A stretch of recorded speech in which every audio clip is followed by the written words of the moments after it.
G'day viewers, Jason, Joondalup Electrical Services. Early in the morning and I'm passing through Northampton, which is just north of Geraldton, which is north of Perth in Western Australia, a little rural town near the coast. And this is the Northampton pub, I think it is.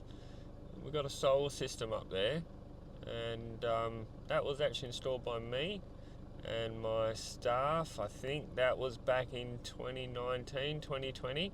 But I was curious to have a look at this one because back in the day, when was it? I think 2021, a major storm came through. I think I installed this like the year before or something, and then a major storm came through and created a hell of a lot of damage in this little coastal town and other neighbouring towns.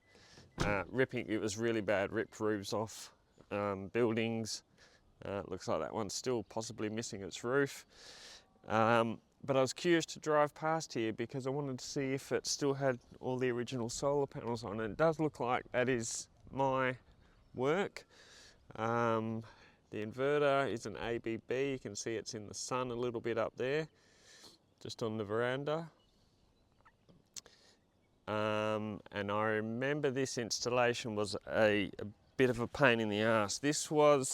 And this is how I know so much about the solar industry. This was back when I was doing subcontract work for an Eastern States company, and we had a good relationship. I worked well with them. They were reasonable to work for. They used good quality products, but they were also prone to just getting the job done no matter what, and they were also prone to well overcharging people. And it was when I got wind of them absolutely wounding a single mum down south that I told them to not bother with us anymore. We don't want your work anymore. That was quite some time ago. I haven't done any subcontract work for quite a long time now. But this is how I know how all these different companies operate and everything. Now, this one was no exception. This was a bit of a nightmare. There's a lot of panels on that section there that you can't see. And to be honest, it wasn't ideal. They were all supposed to go on the roof of the pub on a decent tilt angle, but they didn't fit. And we also would have needed edge protection so we didn't fall off. So it was a bit of a scramble. I remember we were here for about half a day trying to work out how we were going to do this job, and in the end they're all on that section of roof there. And it all turned out quite well, but yet, as is most the case when you've got a salesperson sitting at a desk selling a solar system and then engaging a subcontractor to install it, it's not always the best outcome, because at the end of the day they've made the sale. They just want the fucking thing put on the roof no matter what, so they can get their money, and then the job's done. But that looks like mine. Looks like everything's still there.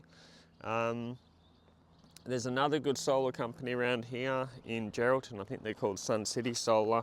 They've been around for a long time. I'm pretty sure they do pretty good work, and they were kept extremely busy with fixing a lot of solar systems that were damaged after that storm. But that's good to see it's still up there. Yes, the inverter's in the sun a little bit at the moment, but it is only like 7 a.m. So after sort of, I'd say by, probably 11 o'clock, midday, that would be completely out of the sun. Again, not ideal, but there wasn't really many options with this one. It was an absolute shit of a job, to be honest, and one I was very glad to see the back of.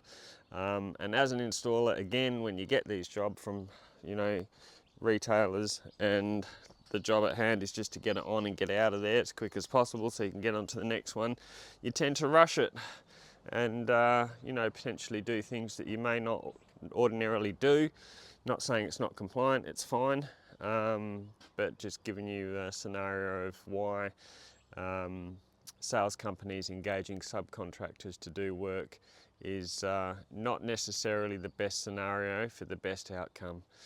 But there we go. Glad it's still on the roof. All looks intact, and hopefully it's working nicely and saving them heaps of money. Cheers, guys.